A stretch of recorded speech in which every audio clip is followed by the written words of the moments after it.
South India Shopping Mall, The Wedding Mantra, Sarikotta Wedding Collection, South India Shopping Mall. నమస్కారం. Health talks with Vijitha కార్యక్రమానికి స్వాగతం. ప్రస్తుతం మనతో పాటు ఉన్నారు సీనియర్ యూరో సర్జన్ మరియు ప్రొఫెసర్ 30 సంవత్సరాల అనుభవం కలిగి ఉన్నవారు. వారెవరో కాదండి, డాక్టర్ జగదీశ్వర్ గారు. ఇప్పుడు సార్తో మాట్లాడి సాధారణంగా కిడ్నీ సమస్యలు అనగానే చాలా మందిలో రకరకాల సమస్యలు అయితే తలెత్తుతూ ఉంటాయి. నిజంగా ఎటువంటి సమస్యలు అనంటే కిడ్నీ పాడైంది అనగానే ఖచ్చితంగా ఫెయిల్ అయిపోయిందా, కిడ్నీ ట్రాన్స్ప్లాంటేషన్ అవసరమా, డయాలసిస్ అవసరమా, చిన్న చిన్న ప్రాబ్లమ్స్ కూడా పెద్దగా ఆలోచిస్తూ ఉంటారు. నిజంగా ఎటువంటి సమయంలో ట్రాన్స్ప్లాంటేషన్ అవసరం పడుతుంది, ఎటువంటి సమయంలో డయాలసిస్ అవసరం పడుతుంది, నిజంగా కిడ్నీ ప్రాబ్లమ్స్ ఎందుకు వస్తాయి, జెనెటిక్స్ పరంగా వస్తుంటాయా, మనం తీసుకునే ఆహారపు అలవాట్ల వల్ల, ఇలా రకరకాల ఆలోచనలు ఉంటాయి. ఇవన్నీ కూడా సార్తో మాట్లాడి క్లియర్గా తెలుసుకుందాం. నమస్తే సార్. నమస్కారం సార్, ముందుగా యూరాలజీ, నెఫ్రాలజీ, చాలా మందిలో ఈ రెండిటికి మధ్య అసలు తేడా ఏంటి, ఈ డాక్టర్స్ యూరాలజీ వాళ్ళు స్పెసిఫిక్గా ఎటువంటి వాటికి ట్రీట్ చేస్తుంటారు, నెఫ్రాలజీ వాళ్ళు దేనికి ట్రీట్ చేస్తుంటారు అనే ఒక చిన్న డౌట్ అయితే ఉంటుంది సార్. రెండింటి మధ్య తేడా ఏంటి సార్? నెఫ్రాలజీ అంటేను కిడ్నీకి సంబంధించిన మెడికల్ వ్యాధులు మెడిసిన్స్తో ట్రీట్ చేయడం నెఫ్రాలజీకి సంబంధించిన సబ్జెక్టు. ఓకే. యూరాలజీ అంటేను kidney, ureter, bladder and male genital organs, ఈ వీటికి సంబంధించిన శస్త్రచికిత్సపరమైన వ్యాధులను ట్రీట్ చేసేవాళ్ళు ఈరోజు. శస్త్రచికిత్సపరం అంటే ఆపరేషన్లు చేసేవాళ్ళు. Kidney operations, ureter operations, bladder operations, prostate operations, మరియు మేల్ జెనిటల్ ఆర్గాన్స్ అంటే పెనిస్ కానీ టెస్టిస్ కానీ వీటి ఆపరేషన్ చేసేవాళ్ళు యూరాలజిస్టులు. అంటే ఆపరేషన్స్ చేసేవాళ్ళు యూరాలజిస్టులు, సేమ్ ఆర్గాన్స్ పైన మెడికల్గా ట్రీట్ చేసేవాళ్ళు నెఫ్రాలజిస్టులు. ఓకే, ఇది తేడా రెండిటి మధ్య. It's something like cardiologist and cardiothoracic surgeon. Cardiologist అంటే వాళ్ళు హార్ట్కి సంబంధించినవి మెడికల్గా మెడిసిన్స్తో ట్రీట్ చేస్తారు. వేరే కార్డియోథొరాసిక్ సర్జన్స్ ఆపరేషన్స్తో ట్రీట్ చేస్తూ ఉంటారు. ఏవైతే జబ్బులు కానీ వ్యాధులు కానీ ఆపరేషన్స్ అవసరం ఉంటాయో వాటిని ఆపరేషన్స్తో ట్రీట్ చేస్తారు. ఆపరేషన్స్తో ట్రీట్ చేసే వాళ్ళని యూరాలజిస్టులు అంటారు. నాన్ ఆపరేటివ్ మెథడ్స్ ట్రీట్ చేయడం సేమ్ ఆర్గాన్స్ వాళ్ళని నెఫ్రాలజిస్ట్ అంటారు. కిడ్నీకి సంబంధించి డయాలసిస్ చేయడం కానీ మందులు ఇచ్చి ట్రీట్మెంట్ ఇవ్వడం కానీ నెఫ్రాలజిస్ట్ చేస్తారు. అదే కిడ్నీ పైన ఏదైనా స్టోన్ ఉంది అనుకోండి, లేదా క్యాన్సర్ ఉందనుకోండి, లేదా ఏదైనా జన్యుపరంగా కానీ పుట్టుకతో కానీ వచ్చిన కంజెనిటల్ ప్రాబ్లమ్స్ ఉంటే వాటిని ట్రీట్ చేయడం, ఆపరేషన్లతో ట్రీట్ చేయడం యూరాలజిస్ట్ చేస్తారు. యూరాలజిస్ట్ అంటేనే యూరో సర్జన్. అలా. ఓకే సార్, సాధారణంగా మగవారి విషయానికి వస్తే యూరినరీ ప్రాబ్లమ్స్ వాళ్ళకి ఎలాంటి ప్రాబ్లమ్స్ వచ్చే అవకాశం ఎక్కువగా ఉంటుంది? మగవాళ్లకు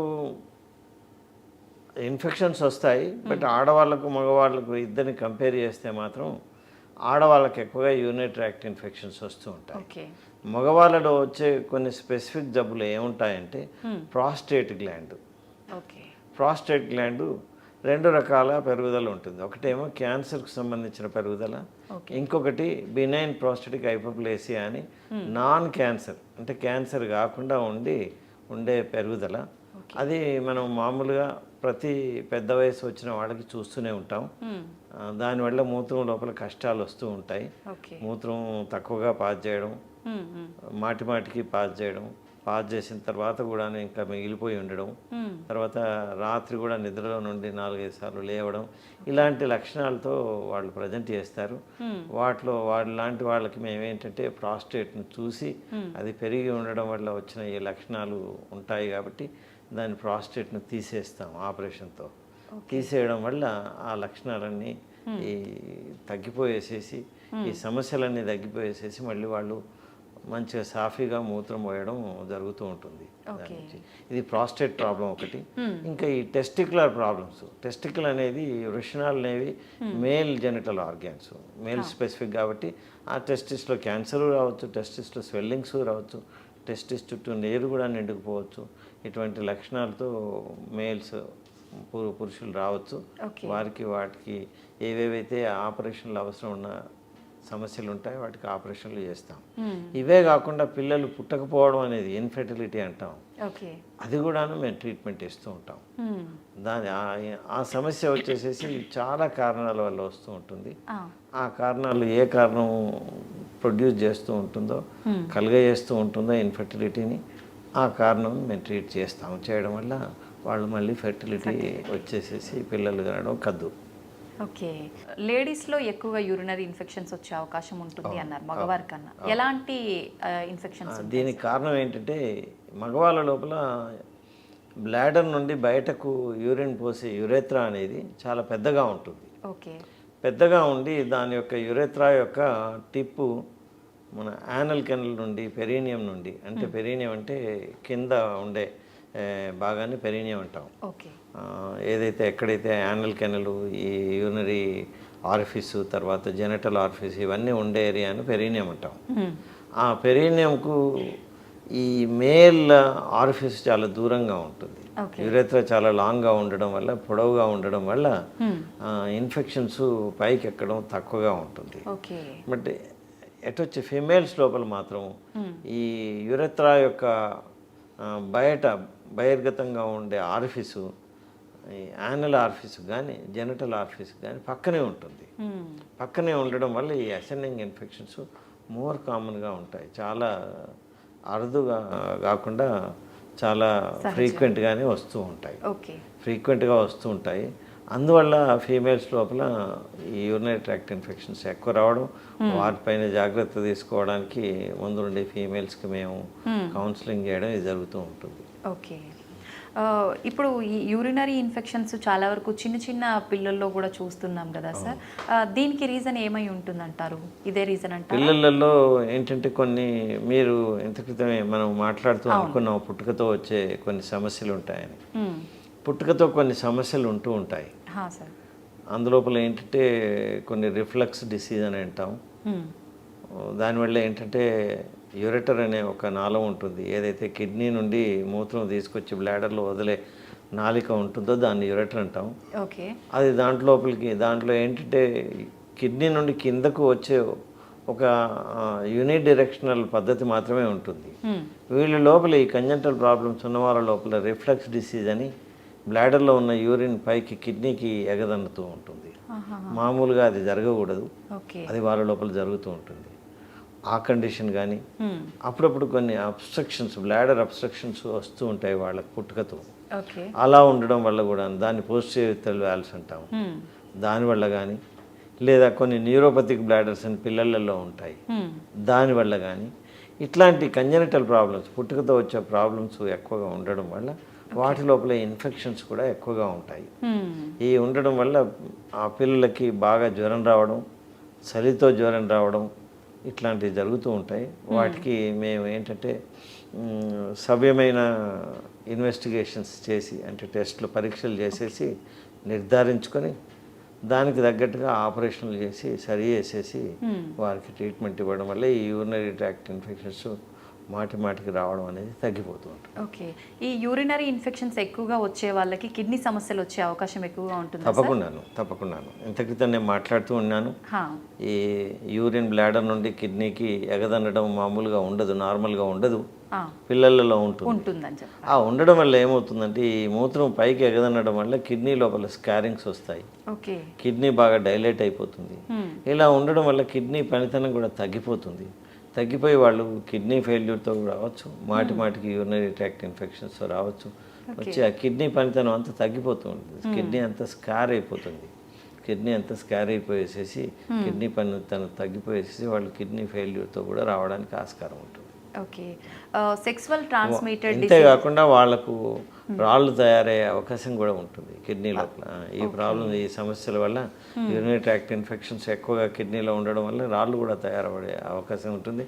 రాళ్ళు తయారైనప్పుడు ఈ కిడ్నీ డ్యామేజ్ అనేది ఇంకా ఎక్కువగా తొందరగా అవడానికి అవకాశం ఉంటుంది. మనకు ముందుగానే సిమ్టమ్స్ తెలుస్తాయా సార్? ఇలా అంటే మనకు ఆల్రెడీ యూరిన్ ఇన్ఫెక్షన్ ఉంది, కిడ్నీలో స్టోన్స్ రెడీ అవ్వడానికి ముందు అలా సిమ్టమ్ ఏమన్నా తెలుస్తుందా సార్? కిడ్నీలో స్టోన్స్ ఉన్నప్పుడు, అప్పుడప్పుడు చిన్నగా స్టోన్స్ కిడ్నీలో మూలలలో కూర్చొని ఉన్నప్పుడు ఎక్కువగా సిమ్టమ్స్ ఉండకపోవచ్చు.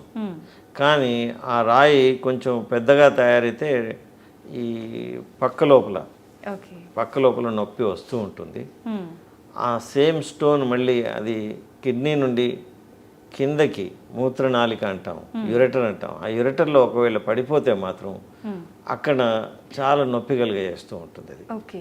ఆ నొప్పి చాలా తీవ్రంగా ఉండి భరించలేకుండా ఉంటుంది. దాన్ని యురెటరిక్ కోలిక్ అంటాం. సో అలా యురెటరిక్ కోలిక్ వచ్చినప్పుడు ఈ నడుము నుండి కింద జననేంద్రియాల వరకు తీవ్రమైన భరించలేని నొప్పి, అంటే పురిటి నొప్పులు ఎట్లా ఉంటాయో అదే రకమైన నొప్పి ఇక్కడ వస్తూ ఉంటుంది. వచ్చినప్పుడు అది మనం చాలా ప్రస్ఫుటంగా కనబడుతూ ఉంటుంది. దానికి తగ్గట్టుగా మనం యూరిన్ టెస్టు, అల్ట్రాసౌండ్ టెస్టు, ఇంకా కొన్ని సిటీ స్కాన్స్ ఇవి చేసేసేసి దాన్ని ట్రీట్మెంట్ చేయడం జరుగుతూ ఉంటుంది. తర్వాత బ్లాడర్లో రాయి వచ్చి బ్లాడర్లో పడిపోయినప్పుడు, బ్లాడర్లో రాయి ఉన్నప్పుడు మూత్రం బాగా మంటగా రావడం, మాటికి రావడం, అప్పుడప్పుడు మూత్రం రాకుండా ఆగిపోవడం, దాన్నే రిటెన్షన్ ఆఫ్ యూరిన్ అంటాం. ఇట్లాంటివి కూడా జరగడం జరుగుతూ ఉంటుంది. సో రాళ్ళు అనేవి ఈ పద్ధతిలో వాటి ప్రజెంటేషన్ ఉంటూ ఉంటుంది. ఓకే సార్, కొంతమందిలో అప్పుడే యూరిన్కి వెళ్ళొచ్చినా మళ్ళీ యూరిన్ వచ్చినట్టుగానే ఫీలింగ్ ఉంటుంది. అది ఎటువంటి సందర్భాల్లో ఉంటుందంటారు? యూరిన్ వెళ్ళొచ్చిన తర్వాత కూడా యూరిన్ ఇంకా మిగిలిపోవడం, అది యూరిన్ ఎప్పుడైతే మిగిలిపోతుందో అటువంటి లక్షణం ఉంటూ ఉంటుంది. మిగిలిపోవడం అనేది ఎప్పుడు జరుగుతూ ఉంటుందంటే, ఒకటి ఈ మూత్రం సంచి బయట ద్వారం ఉంటుంది. ఓకే. ఆ ద్వారం నేరో అయినప్పుడు, లేదా ఆ ద్వారం చుట్టూ ప్రాస్టేట్ లాంటి, మగవాళ్ళలో అయితే ప్రాస్టేట్ లాంటి గ్రంథి పెరగడం, లేదా ఒకటి యురేత్రా అని మూత్రనాళం ఉంటుంది. ఆ మూత్రనాళంలో స్ట్రిక్చర్ అనేది డెవలప్ అవ్వడం వల్ల, అంటే ఈ బ్లాడర్ నుండి బయటకు వచ్చే దారి మూసుకుపోవడాన్ని, దాన్ని మేము బ్లాడర్ అవుట్లెట్ అబ్స్ట్రక్షన్ అంటాం. ఈ బ్లాడర్ అవుట్లెట్ అబ్స్ట్రక్షన్ అనేది వేరియస్ డిసీజెస్, నేను ఇప్పుడు చెప్పినట్టుగా అది ప్రాస్టేట్ వల్ల కావచ్చు, స్ట్రిక్చర్ వల్ల కావచ్చు, లేదా స్టోన్ వల్ల కూడా కావచ్చు. ఇట్లా అయినప్పుడు మూత్రం మొత్తం పాస్ అవ్వకుండా లోపల మిగిలిపోతూ ఉంటుంది. ఎప్పుడైతే యూరిన్ లోపల మిగిలిపోతూ ఉంటుందో అప్పుడు కొంతసేపట్లో మళ్ళీ నిండుకున్నట్టుగా ఫీలింగ్ వచ్చేసేసి మళ్ళీ పోవడానికి వెళ్తారు. వెళ్ళినప్పుడు అప్పుడు కూడాను మొత్తం పాస్ చేయలేకపోతారు, మిగిలిపోతూ ఉంటుంది. మళ్ళీ తొందరలోనే మళ్ళీ సెన్సేషన్ వస్తూ ఉంటుంది. మామూలుగా ఏంటంటే యూరినరీ బ్లాడర్ లోపల కొంత యూరిన్ అక్యుములేట్ అవ్వగానే ఆ యూరినరీ బ్లాడర్ యొక్క లక్షణం ఏంటంటే, మీకు యూరిన్ నిండిపోయింది, పాస్ చేయండి అని మెదడు నుంచి సంకేతాలు ఇస్తూ ఉంటుంది. యూరినరీ బ్లాడర్ నుండి సంకేతం మెదడుకు వెళ్తుంది, మెదడు నుండి మళ్ళీ ఆ ఫీలింగ్ వస్తూ ఉంటుంది, యూరిన్ నిండుకుంది, పాస్ చేయండి అని, whether it is male or female అని. సో యూరిన్ ఎప్పుడైతే మొత్తం పాస్ చేయకుండా లోపల మిగిలిపోతుందో మళ్ళీ ఆ సెన్సేషన్ ఇచ్చే వాల్యూమ్ తొందరగానే తయారవుతూ ఉంటుంది. ఎందుకంటే ఆల్రెడీ కొంత ఉండిపోయింది కాబట్టి మళ్ళీ తొందరగా వస్తూ ఉంటుంది. అలాంటి సెన్సేషన్ రాగానే మళ్ళీ పాస్ చేస్తారు. అన్ఫార్చునేట్లీ అబ్స్ట్రక్షన్ ఉండడం వల్ల మొత్తం పాస్ చేయలేకపోతారు, అలాగే మిగిలిపోతూ ఉంటుంది. సో ఇలా ఈ యూరినరీ ట్రాక్ట్ అబ్స్ట్రక్షన్స్ ఉన్నప్పుడు, లేదా ఇంకొకసారి ఏంటంటే అప్పుడప్పుడు ఈ న్యూరోపతిక్ బ్లాడర్స్ అని అంటాం. న్యూరోపతిక్ బ్లాడర్స్ లోపల సెన్సేషన్స్ ఉంటూ ఉండి కూడా కొన్ని న్యూరోపతిక్ బ్లాడర్స్ ఉంటాయి. వాళ్ళ లోపల బాగా మజిల్ ఏదైతే కాంట్రాక్ట్ అయ్యి యూరిన్ బయటకు పంపుతుందో అది సరిగ్గా కాంట్రాక్ట్ అవ్వకపోవడం వల్ల యూరిన్ మిగిలిపోతూ ఉంటుంది. వాళ్ళ లోపల కూడా ఆ సెన్సేషన్ వస్తూ ఉంటుంది. దీనికి ట్రీట్మెంట్ ఏ రకంగా ఉంటుంది సార్? ఏదైతే బ్లాడర్ అవుట్లెట్ అబ్స్ట్రక్షన్స్ ఉంటాయో ఆ అబ్స్ట్రక్షన్ తీసేస్తాం. ప్రాస్టేట్ వల్ల వస్తే ప్రాస్టేట్కు ఆపరేషన్ చేసి తీసేస్తాం. తర్వాత స్టోన్ వల్ల అయితే స్టోన్ను తీయడం వల్ల అది ట్రీట్ అవుతుంది. స్ట్రిక్చర్ అని ఉంటుంది, స్ట్రిక్చర్ వల్ల అయితే స్ట్రిక్చర్ను డైలేట్ చేయడం కానీ కట్ చేయడం కానీ దానికి వేరియస్ నానా రకాల ట్రీట్మెంట్స్ ఉన్నాయి, ఆపరేషన్ ట్రీట్మెంట్స్. అవి చేయడం వల్ల అది కూడా సరి అవుతుంది. ఇలా సరి చేయడం వల్ల మళ్ళీ ఆ సెన్సేషన్ తగ్గిపోయేసేసి వాళ్ళు మూత్రం మొత్తం సాఫీగా పాస్ చేయడం, ఆ ఫీలింగ్ లేకుండా ఉండడం జరుగుతూ ఉంటుంది. ఓకే సార్, మామూలుగా ఇది ఎక్కువగా ఏజ్డ్ వాళ్ళలో చూస్తుంటాము. యూరిన్ మధ్యలో వాళ్ళు వెళ్ళేదాకా కూడా ఆగకుండా పడిపోతుంది అనేది, కానీ కొన్నిసార్లు నార్మల్ పీపుల్లో కూడా ఇలా జరుగుతుందని చెప్తుంటారు. ఇది ఎందుకని జరుగుతుందంటే? అది రెండు రకాలుగా ఉంటుంది పడిపోవడం, మూత్రం పడిపోవడం అనేది. మూత్రం పడిపోవడం ఒకటేంటంటే మూత్రం సంచికి అబ్స్ట్రక్షన్ ఉండి మూత్రం బాగా మొత్తం నిండుకుపోవడం, మూత్రం సంచి అలా మొత్తం నిండుకున్న తర్వాత ఇంకా ఆ నిండుకున్న దాని తర్వాత ఏదైతే కుండ బాగా నిండుకున్న తర్వాత పొర్లిపోతూ ఉంటుందో నీళ్ళు అలాగ పొర్లిపోతూ ఉంటుంది కిందకి. దాన్ని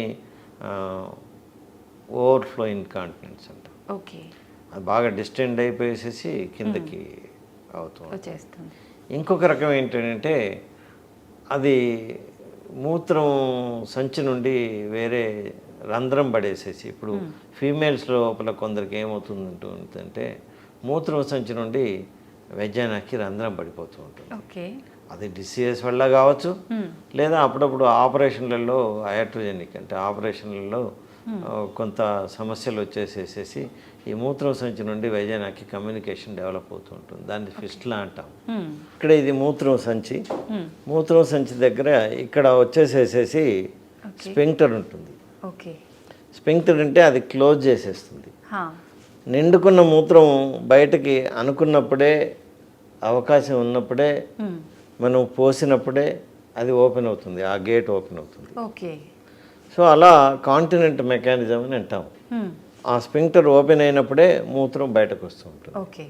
మామూలుగా మేల్స్ కానీ ఫీమేల్స్ కానీ ఎప్పుడైనా మూత్రం నిండుకున్నప్పుడు ఇక్కడ నుండి నర్వ్స్ ద్వారా మెదడుకి వెళ్తుంది. మెదడు నుండి అనుకూలమైన ప్లేసు, అనుకూలమైన పరిస్థితి ఉంది, మూత్రం పోసేసేమైనా సంకేతాలు వస్తాయి. రాగానే ఆ అప్రోప్రియేట్ అనుకూలమైన ప్లేస్ లోపల మూత్రం చేయడానికి సంకల్పించగానే ఇక్కడ ఉండే స్పింక్టర్ ఓపెన్ అవుతుంది. ఓకే.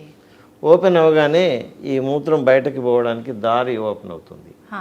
అప్పుడు ఈ మూత్రం సంచి లోపల ఉండే ఈ కండరాలు, ఇవన్నీ కండరాలు, ఓకే, అవన్నీ పిసికేస్తాయి మూత్రం సంచిని. అలా పిసకడం వల్ల, which we call it as contraction in English. Okay. So అలా పిసకడం వల్ల ఇక్కడ కలెక్ట్ అయిన మూత్రం దారి ఓపెన్ ఉంది కాబట్టి బయట పడిపోతుంది. ఓకే. సో ఇది కాంటినెంట్గా జరుగుతూ ఉంటుంది. అంటే ఓన్లీ అవసరం ఉన్నప్పుడే మూత్రం పోయడం జరుగుతూ ఉంటుంది. బట్ అప్పుడప్పుడు ఏమవుతుంది అంటే ఈ మూత్రం సంచి నుండి వెనకాల ఉండే వెజైనాకి కమ్యూనికేషన్ డెవలప్ అవ్వడం వల్ల ఈ మూత్రం దీన్ని బైపాస్ చేస్తూ అందులో పడిపోతూ ఉంటుంది. వెజైనా లోపల కాంటినెంట్ మెకానిజం ఏమి ఉండదు కాబట్టి బయటకు కారుతూ ఉంటుంది. సో అది కూడా ఒక రకమైన లీకేజ్ ప్రాబ్లం. ఇంత క్రితం నేను ఓవర్ఫ్లో ఇన్కాంటినెన్స్ అంటే ఒకటి చెప్పాను, ఇదొక రకం. ఇంకొక రకం ఏంటంటే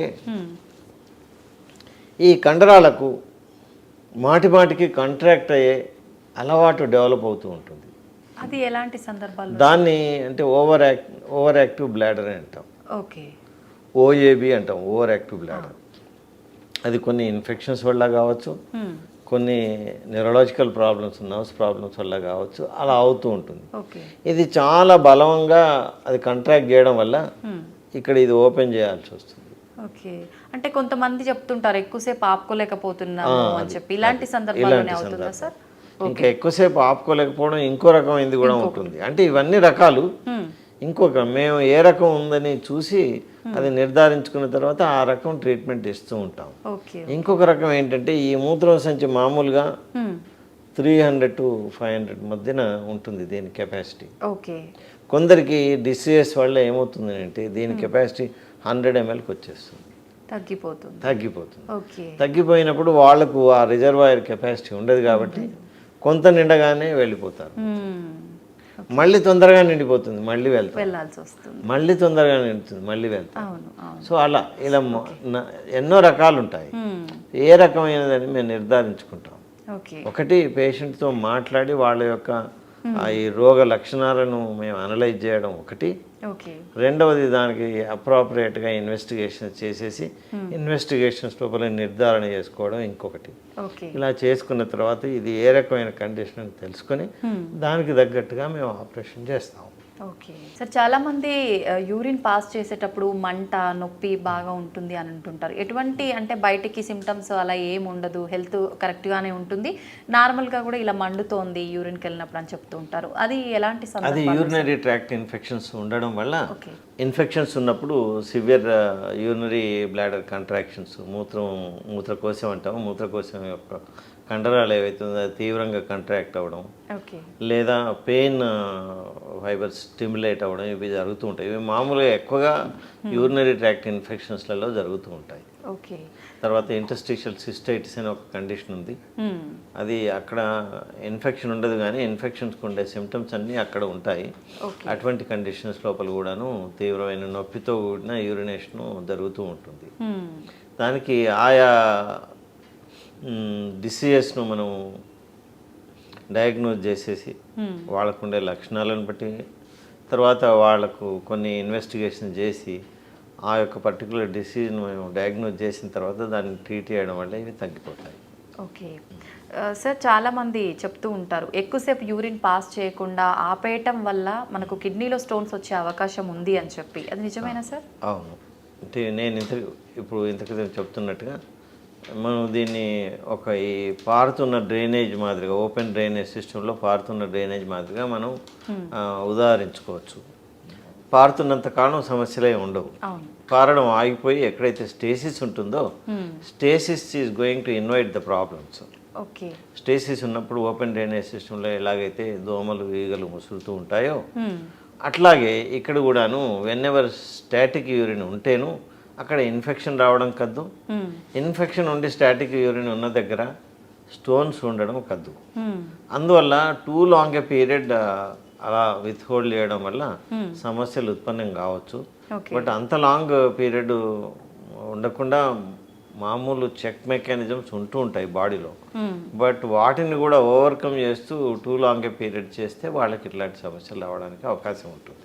సెక్సువల్ ట్రాన్స్మిటెడ్ ఇష్యూస్ వల్ల ఎలాంటి కాంప్లికేషన్స్ వచ్చే అవకాశం ఉంటుంది, ఎలాంటి ఇన్ఫెక్షన్స్ వచ్చే అవకాశం ఉంటుంది అంటారు సార్? ఆడవారిలో అయినా సరే, మగవారిలో అయినా సరే. సెక్సువల్ ట్రాన్స్మిషన్తో చాలా రకాల డిసీజెస్ రావచ్చు. కొన్ని యూరినరీ ట్రాక్ట్ ఇన్ఫెక్షన్స్ కూడా రావచ్చు. ఓకే. అప్పుడప్పుడు ఏంటంటే over active and prolong sex ఉండడం వల్ల సెక్సువల్ ట్రాన్స్మిటెడ్ ఇన్ఫెక్షన్స్ వస్తూ ఉంటాయి. అప్పుడప్పుడు బ్యాక్టీరియా ఉండకుండా కూడా ఇన్ఫెక్షన్ ఉండే లక్షణాలతో వాళ్ళు ప్రజెంట్ చేయొచ్చు. ఓకే. సో ఇది ఒక రకమైన కామన్ టైప్ ఆఫ్ కండిషను. దాన్నే సిస్టైటిస్ అని అంటాము. సిస్టైటిస్, యూరెథ్రైటిస్. ఈ హానీమూన్ చేసుకునే వాళ్ళ లోపల యూజువల్గా ఈ సిస్టైటిస్, యూరెథ్రైటిస్ మోర్ కామన్గా ఉంటుంది. Because of the things which I explain చేసిన ఇప్పుడే నేను చెప్పిన కారణాల వల్ల వారికి ఈ అవకాశం ఎక్కువ ఉంటుంది. దాన్ని హానీమూన్ సిస్టైటిస్, హానీమూన్ యూరెథ్రైటిస్ అని అంటాం. ఇది ఒక రకం. ఇది కాకుండా కొందరికి already pre existing sexual diseases ఉంటాయి. అటువంటి పార్ట్నర్తో సెక్సువల్ సంభోగం చేయడం వల్ల ఇది అనదర్ పార్ట్నర్ కూడా సంక్రమించడానికి అవకాశం ఉంటాయి. గనోరియానే కావచ్చు, సిఫిలిసే కావచ్చు, ఎల్జీవి కావచ్చు, ఇటువంటి వేరియస్ రకాల ఈ సెక్సువల్ ట్రాన్స్మిషన్ ఉండే ఇన్ఫెక్షన్స్ చాలా ఉంటాయి. ఇవన్నీ ట్రాన్స్మిషన్ అవ్వడానికి ఆస్కారం ఉంటుంది. వాటి లక్షణాలు వేరువేరుగా ఉంటూ ఉంటాయి. వాటి లక్షణాలను చూసి, హిస్టరీని బట్టి లక్షణాలను చూసి, తర్వాత దానికి తగ్గట్టుగా మైక్రోబయాలజీ ఇన్వెస్టిగేషన్ సపోర్ట్ని తీసుకొని వాటిని ట్రీట్ చేస్తూ ఉంటాం. ఓకే. ఉన్న సిమ్టమ్స్ని బట్టి ట్రీట్మెంట్ ఉంటుంది. అంటే సిమ్టమ్స్ తర్వాత మనకు మైక్రోబయాలజీలో వచ్చిన ఫైండింగ్స్ని బట్టి. ఓకే. ఇప్పుడు గనోరియా లోపల ఏముంటుంది అంటే ఈ పురులెంట్ డిశ్చార్జ్ మూత్రం నాళ నుంచి ఉంటుంది, మేల్స్ కానీ ఫీమేల్స్ కానీ. ఓకే. ఆ పురులెంట్ డిశ్చార్జ్ ఉంటుంది. ఉన్నప్పుడు మేము enquire whether any unnatural sex was there in the sense same regular partner కాకుండా out of the regular partner ఏమైనా సెక్స్ చేశారా అని అడుగుతాం. అడిగేసేసి అలాంటి హిస్టరీ ఉన్నప్పుడు, ఇలాంటి డిశ్చార్జ్ ఉన్నప్పుడు ఒక పర్టికులర్ పీరియడ్లో వస్తూ ఉంటుంది. గనోరియా కొన్ని వితిన్ 3 to 5 daysలో వస్తూ ఉంటుంది. అట్లా మేము ఆ పర్సన్ తీసేసి మేము కల్చర్కి మైక్రోస్కోపిక్ ఎగ్జామినేషన్కి పంపిస్తాం. మైక్రోస్కోపిక్ ఎగ్జామినేషన్ లోపల గోనోకాకై అక్కడ ఊపడతాయి. ఊపడగానే యాంటీ గనోరియల్ ట్రీట్మెంట్ ఇస్తాం. అట్లా సో ప్రతి సెక్సువల్ ట్రాన్స్మిటెడ్ డిసీజ్కి ప్రతి ఒక పర్టికులర్ హిస్టరీ ఉంటుంది. తర్వాత దాన్ని బట్టేసేసి తర్వాత అక్కడ ఉండే ఫైండింగ్స్ని బట్టి మేము డయాగ్నోజ్ చేసేసి మైక్రోబయాలజీ సపోర్ట్ కూడా తీసుకుని ట్రీట్మెంట్ ఇచ్చేసేస్తాం. ఆ ట్రీట్మెంట్తో వాళ్ళు నార్మల్ కావడానికి అవకాశం ఉంటుంది కాబట్టి ఆ అవకాశాన్ని వాళ్ళు సద్వినియోగం చేసుకోవాలి. ఇమ్మీడియట్గా డాక్టర్ దగ్గరికి వెళ్ళి చెప్పుకోవడం చేయాలి. అవును సార్ ముఖ్యంగా కిడ్నీల విషయానికి వస్తే చాలామంది కిడ్నీలు అనగానే ఫెయిల్ అయిపోయినాయి, ఇంకా ట్రాన్స్ప్లాంటేషనే దిక్కేమో, డయాలసిస్ తప్పదేమో అని అనుకుంటారు. నిజంగా కిడ్నీ ప్రాబ్లమ్స్ సాధారణంగా ఏమేమి ఉంటాయి సార్? మామూలుగా మీకు కొంత కిడ్నీల యొక్క పనితనం గురించి చెప్పాల్సి ఉంటుంది ఇక్కడ.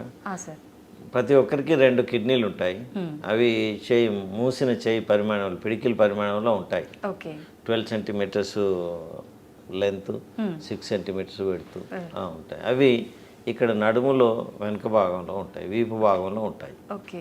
వాటి నుండి మూత్రం తయారై కింద మూత్రనాళం గుండా కిందకి మూత్రకోశంకి వస్తాయి. ఓకే. మూత్రకోశానికి వస్తాయి.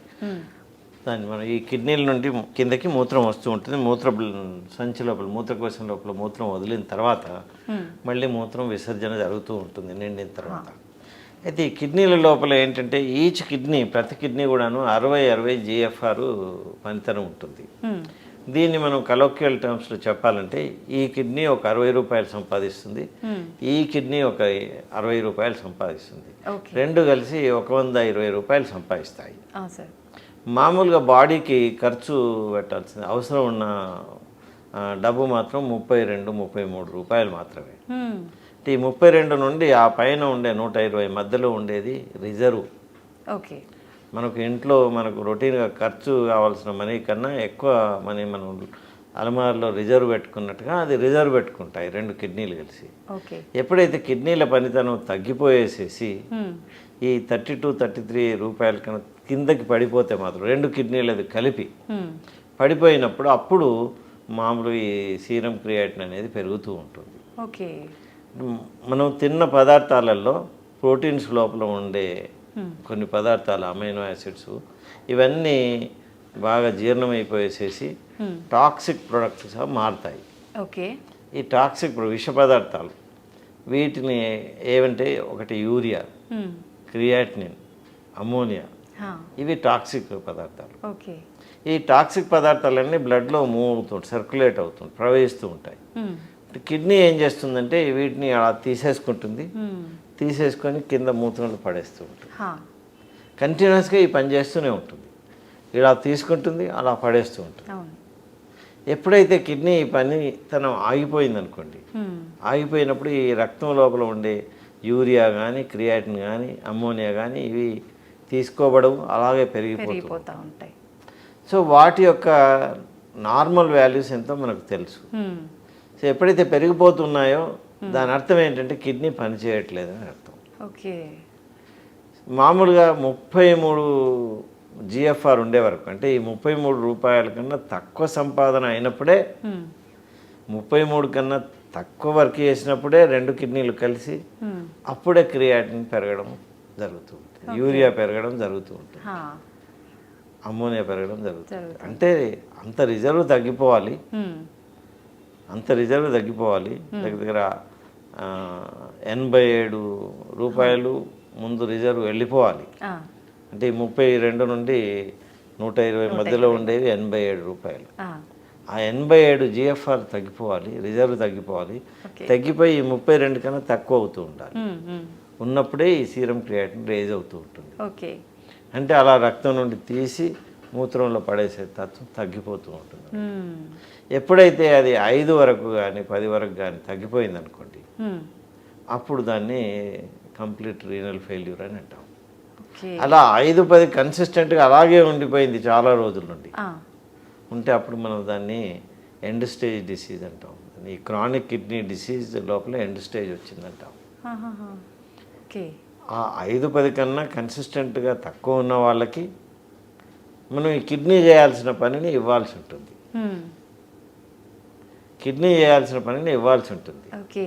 దాన్ని మేము రీనల్ రీప్లేస్మెంట్ థెరపీ అంటాం.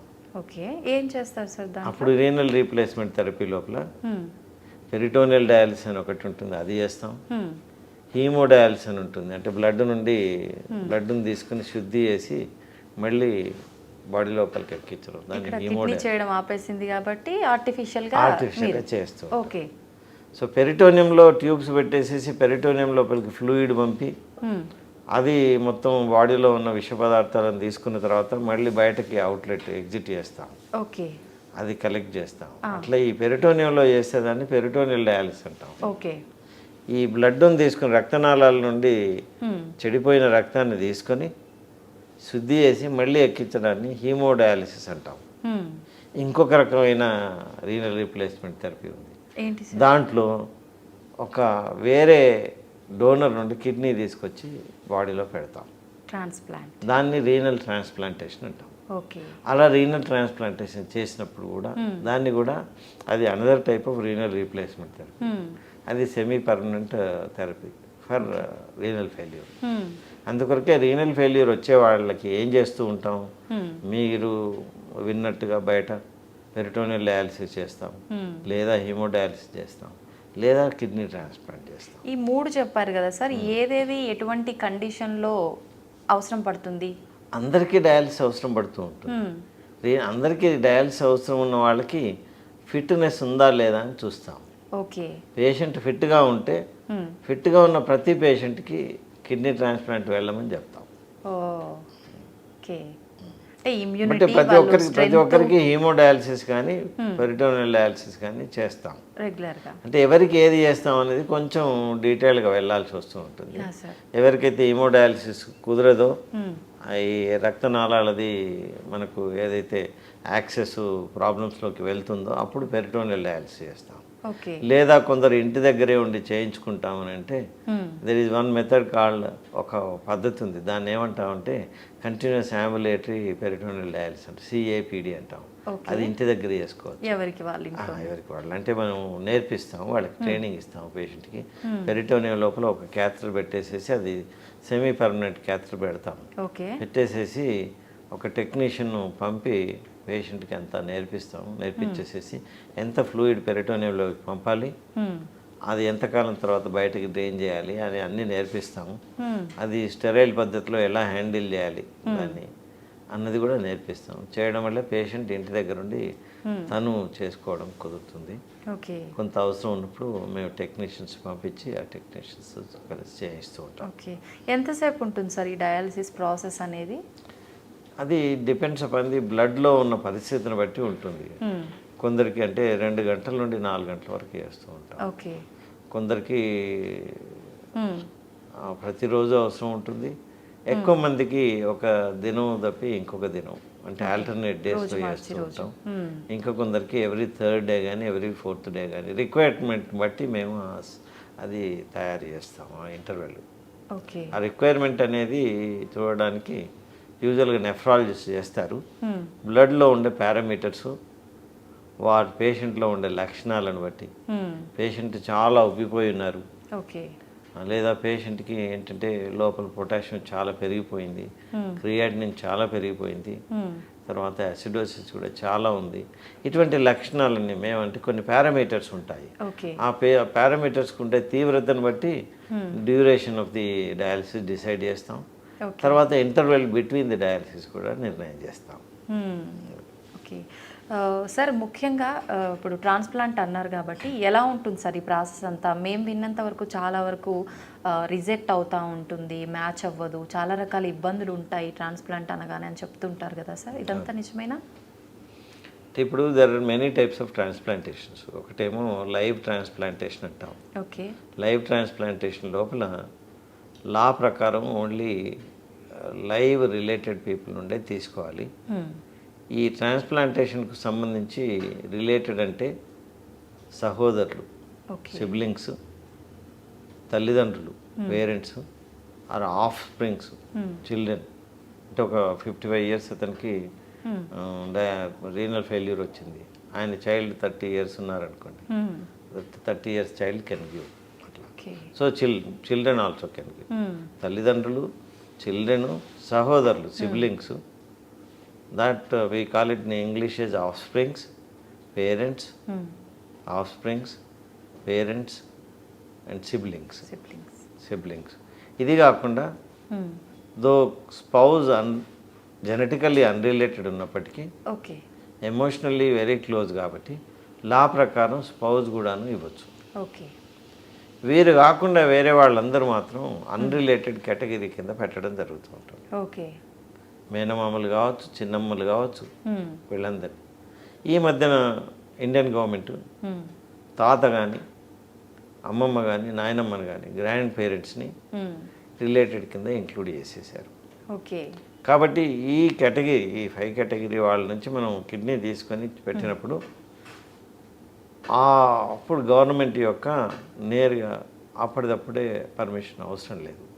వాళ్ళు ముందే ఇచ్చుంటారు, వీళ్ళ కొరకు మీరు చేయండి అని ఆ ఇన్స్టిట్యూషన్కి పర్మిషన్ ఇచ్చినప్పుడే ఇవి ఇస్తారు. వీళ్ళు కాకుండా వేరే వాళ్ళ నుండి తీసుకుంటే మాత్రం అప్పుడు గవర్నమెంట్కి అప్లై చేయాల్సి ఉంటుంది. గవర్నమెంట్ ఒక కమిటీ ఫామ్ చేసేసి కమిటీ నుండి వాళ్ళు అందులో ఉండే నిజాలు ఎంత, ఆ పేరు వీళ్ళ లోపల ఇవ్వలేని వాళ్ళు ఎంత, ఇచ్చేవాళ్ళు ఎంత, ఇవన్నీ చూసి వాళ్ళు గవర్నమెంట్ డిసైడ్ చేసి చెప్తుంది మీరు చేయొచ్చు అని పర్మిషన్ ఇస్తుంది. చేయరాకపోతే చేయలేరు అని పర్మిషన్ ఇస్తుంది. ప్రజెంట్ చేయడం, గవర్నమెంట్ ప్రజెంట్ చేయడం ఒకటే మన బాధ్యత. తర్వాత గవర్నమెంట్ నిర్ణయం ప్రకారం మనం నడుచుకోవాల్సి ఉంటుంది. లా ప్రకారమే వెళ్ళాల్సి ఉంటుంది. ఇదంతా హాస్పిటల్లోనే దీన్నంతా లైవ్ రిలేటెడ్ ట్రాన్స్ప్లాంటేషన్ ప్రోగ్రామ్ అంటాం. ఇందులోపల ఏంటంటే ఈ లైవ్ రిలేటెడ్ ట్రాన్స్ప్లాంట్ ప్రోగ్రామ్ లోపల జెనెటికల్లీ రిలేటెడ్ వాళ్ళవి తీసుకున్నప్పుడు ఈ రిజెక్షన్స్ అనేవి తక్కువగా ఉంటాయి. మామూలుగా ఇవి ఒక సేమ్ బ్లడ్ గ్రూప్ కంపాటబిలిటీ ఉన్నప్పుడే ట్రాన్స్ప్లాంట్ చేస్తాం. బ్లడ్ గ్రూప్ కంపాటబిలిటీ అంటే ఏ ఉన్నవాళ్ళు ఏకి ఇవ్వచ్చు, ఓ ఉన్నవాళ్ళు ఓకి ఇవ్వచ్చు, బి ఉన్నవాళ్ళు బీకి ఇవ్వచ్చు, బి ఉన్నవాళ్ళు ఏబీకి ఇవ్వచ్చు, ఏ ఉన్నవాళ్ళు ఏబీకి ఇవ్వచ్చు.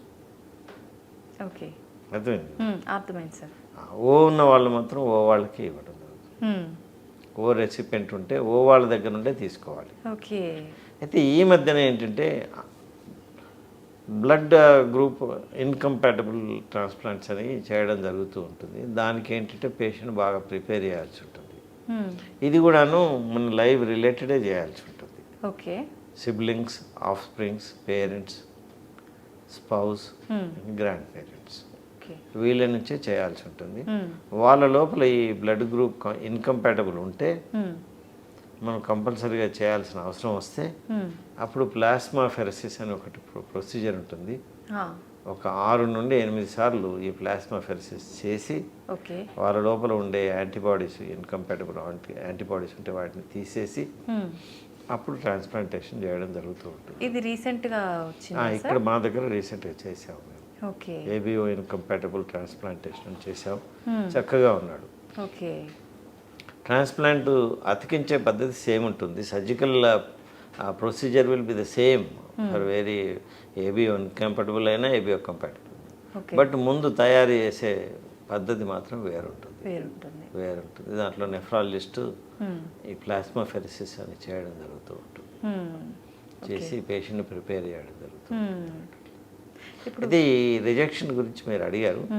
రిజెక్షన్స్ అనేవి అన్రిలేటెడ్ కిడ్నీతో ట్రాన్స్ప్లాంట్ అయినప్పుడు ఎక్కువగా ఉంటుంది. జెనెటికల్లీ రిలేటెడ్ కిడ్నీతో యూజువల్గా తక్కువగా ఉంటాయి. వేరియస్ రకాల రిజెక్షన్స్ ఉంటాయి. అవి నెఫ్రాలజిస్ట్ చెప్తారు వాళ్ళు.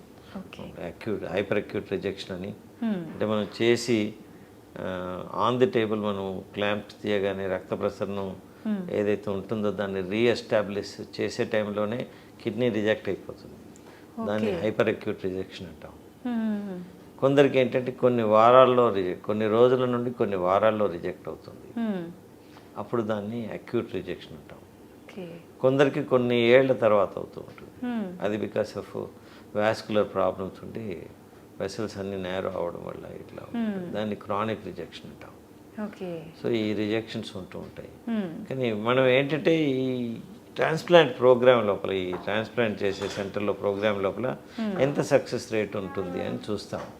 అంటే 5 years తర్వాత ఎందరు బతుకున్నారు, 1 year తర్వాత ఎందరు బతుకున్నారు, ఎంత చక్కగా డయాలసిస్ అవసరం లేకుండా వాళ్ళ నార్మల్ లైఫ్ను లీడ్ చేస్తున్నారు అన్నది ఒకటి మార్క్గా తీసుకుంటాం.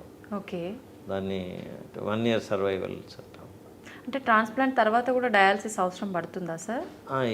ఏదైతే ఈ రిజెక్షన్ అయిన వాళ్ళకి తప్పనిసరి చేయాల్సి వస్తుంది. మళ్ళీ ఈ రిజెక్షన్స్ లేకుండా డయాలసిస్ అవసరం పడకుండా ఎంతమంది ఉన్నారు అని చూస్తాం. యూజువల్గా at the end of 1 year మన దగ్గర 80 to 90 people they do not require any dialysis and lead normal life in our institution. So జనరల్గా ఈవెన్ వెస్ట్రన్ కంట్రీస్లో కూడా అంతే 80 to 90 ఉంది. ఓకే. మన ఇండియాలో హైదరాబాద్ లోపల యూజువల్గా 80%, 70 to 80% ఉన్నాయి. అంటే rest of the 20 to 30% either వాళ్ళకు రిజెక్షన్స్ రావడం, ఇన్ఫెక్షన్స్ వచ్చేసేసి మరి సకంబ్ అవ్వడము, డెత్ రావడము జరుగుతూ ఉంటుంది. ఓకే. మన దగ్గర 80% to 90% బాగున్నారు. So Indian better centres in India 80 to 90% success rate ఉంది. ఓకే. వెస్ట్రన్ కంట్రీస్లో కూడాను అంతే 80 to 90 ఉంటుంది. 80 to 90 success rate. Okay sir, మామూలుగా ఎన్ని అవర్స్ పడుతుంది ఈ సర్జరీకి? మామూలుగా ఇప్పుడు డోనర్ నుండి కిడ్నీ తీయడం ఒక ఆపరేషన్ ఉంటుంది ఒక టేబుల్ పైన. ఆ తీసిన కిడ్నీని మనం పర్ఫ్యూజ్ చేస్తాం. అంటే పర్టికులర్ స్పెసిఫిక్ ఫ్లూయిడ్ కూల్గా చేసి దాంతో పర్ఫ్యూజ్ చేస్తాం, కడిగేస్తాం. Okay. Inner part of the కిడ్నీని కడిగేసేసి మళ్ళీ దాన్ని తీసుకొచ్చి ఇంకొక టేబుల్ పైన రెసిపెంట్ ఉంటారు, వాళ్ళకి ఆల్రెడీ మనం రక్తనాళాలన్నీ ఓపెన్ చేసేసి రెడీ చేసి పెడతాం, అక్కడ ఫిక్స్ చేస్తాం. దాన్ని రీనల్ ట్రాన్స్ప్లాంటేషన్ అంటాం. ఈ డోనర్ దగ్గర వచ్చి 2 నుండి 3 గంటలు పడుతుంది కిడ్నీ తీయడానికి. తీసిన కిడ్నీని అమర్చడం, బిగినింగ్ ఆఫ్ ది సర్జరీ నుంచి అమర్చి మొత్తం ఊండు క్లోజ్ చేయడం, రెసిపెంట్ దగ్గర వచ్చేసేసి 4 గంటలు పడుతుంది.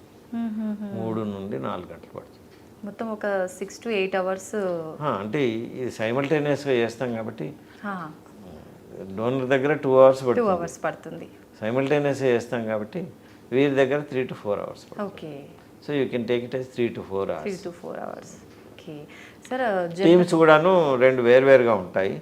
అప్పుడప్పుడు హ్యాండ్స్ తక్కువగా ఉన్నప్పుడు కానీ, లేదా ఈ రీనల్ ట్రాన్స్ప్లాంట్ చేస్తున్న సర్జన్ తను డోనర్ చేసుకోవాలని అనుకున్నప్పుడు 2 వైపులా వెళ్ళడం జరుగుతూ ఉంటుంది. బట్ టైం అంతే ఉంటుంది. సార్, మామూలుగా డోనర్ దగ్గర నుంచి మనం తీసుకునే ఆ ప్రాసెస్ అంతా 2 hours పడుతుంది అన్నారు కదా. తీసుకున్న తర్వాత వెంటనే ఇక్కడ మనం ట్రాన్స్ప్లాంట్ చేసే ముందు ఆ సమయం అనేది ఖచ్చితంగా ఇంత సమయంలో చెయ్యాలి దాని అంటే మేము అంటే 2 రకాల సమయాలు ఉంటాయి. ఒకటేమో వామ్ ఇస్కేమియా టైం అంటాము, ఇంకోటి కోల్డ్ ఇస్కేమియా టైం అంటాము. ఈ 2 కూడా తక్కువగా ఉండాలి. ఎంత తక్కువగా ఉంటే అంత సక్సెస్ బాగుంటుంది. ఎస్పెషల్లీ వామ్ ఇస్కేమియా టైం అనేది చాలా తక్కువగా ఉండాలి. వామ్ ఇస్కేమియా టైం అని అంటే ఇప్పుడు మన లోపల ప్రతి ఆర్గాన్ కూడా బ్లడ్ వెళ్తూ ఉంటుంది. బ్లడ్ మళ్ళీ వెళ్ళి వాడుకున్న బ్లడ్ మళ్ళీ సిరల ద్వారా అంటే వెయిన్స్ ద్వారా బయటకు వచ్చేస్తుంది. సో కంటిన్యూస్గా బ్లడ్ వెళ్తూనే ఉంటుంది, ఆక్సిజనేషన్ జరుగుతుంది. ఎప్పుడైనా ఆపామనుకోండి, ఆపితే ఆర్గాను కొంతకాలం భరించగలుగుతూ ఉంటుంది, ఆ కొంతకాలం తర్వాత చచ్చిపోతుంది. కరెక్టే సార్. సో ప్రతి ఒక్క ఆర్గాన్కి ఒక్కొక్క టైం ఉంటుంది. కిడ్నీకి వచ్చేసేసి 20 నుండి 30 నిమిషాలు, మ్యాక్సిమం 30 నిమిషాలు. ఓకే. అది ఎంత అతి తక్కువగా ఉంటే అంత మంచిది. అది సంథింగ్ లైక్ మనం ఆక్సిజన్ ఇవ్వకుండా స్ట్రాంగులేట్ చేసినట్టుగా మన కిడ్నీని స్ట్రాంగులేట్. అంతే. అది మేము ఎంత తక్కువగా ఉంటే అంత మంచిదని 2 నిమిషాలు 3 నిమిషాల కన్నా ఎక్కువ అవ్వకుండా చూస్తాం. ఓకే. అయితే అది ఏంటి ఎట్లా, మనం డోనర్కి దగ్గర కిడ్నీ తీసుకుంటున్నప్పుడు మనం ఏదైతే రక్తనాళాల పైన క్లాంప్ వేస్తామో వేసినప్పుడు అది టైం స్టార్ట్ అవుతుంది. ఓకే. కానీ రక్త ప్రసరణ అప్పుడు ఆగిపోతుంది. మళ్ళీ ఎప్పుడు అంటే తొందరగా బయటకు తీసుకొచ్చేసేసి ఈ cold particular type of fluids ఉంటాయి, ఆ ఫ్లూయిడ్స్తో మనం ఆ కోల్డ్ సెల్ని అటాచ్ చేస్తాము. అప్పటి వరకు అంటే ఇది క్లాంప్ చేసి ఆ కోల్డ్ సెల్ అయిన అటాచ్ చేసే వరకు దీన్ని వామ్ ఇస్కేమియా టైం అంటాం. ఇది ఎంత తక్కువగా ఉంటే అంత మంచిది. సో మేము 3 నుండి 2 నిమిషాలు 3 నిమిషాల కన్నా ఎక్కువ కానివ్వం. అలా క్లాంప్ చేస్తాం, చకచకా తీసేస్తాం. తీసేసి చకచకా అది పర్ఫ్యూజన్కు స్టార్ట్ చేసేస్తాం. ఇది దీన్ని వామ్ ఇస్కేమియా టైం. ఇది ఎంత తక్కువగా ఉంటే అంత మంచిది. తర్వాత ఎప్పుడైతే మనం ఈ పర్ఫ్యూజన్ కోల్డ్ హెచ్టీకే సెలైన్ కానీ రింగర్ లాక్టేట్ కానీ పెడతాం, పర్టికులర్ టైప్ ఆఫ్ ఫ్లూయిడ్స్ అంటాము, వీటినితో స్టార్ట్ చేసిన ఇప్పుడు ఈ కోల్డ్ పర్ఫ్యూజన్ స్టార్ట్ చేసినప్పటి నుండి మళ్ళీ ఈ ఆర్గాన్ తీసుకువెళ్తాం.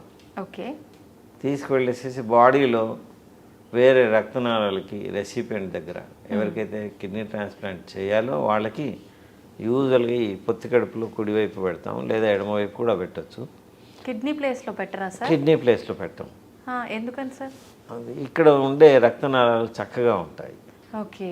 కిడ్నీ ప్లేస్లో, దాని ఒరిజినల్ ప్లేస్లో ఉన్న కిడ్నీని అలాగే ఉంచుతాం.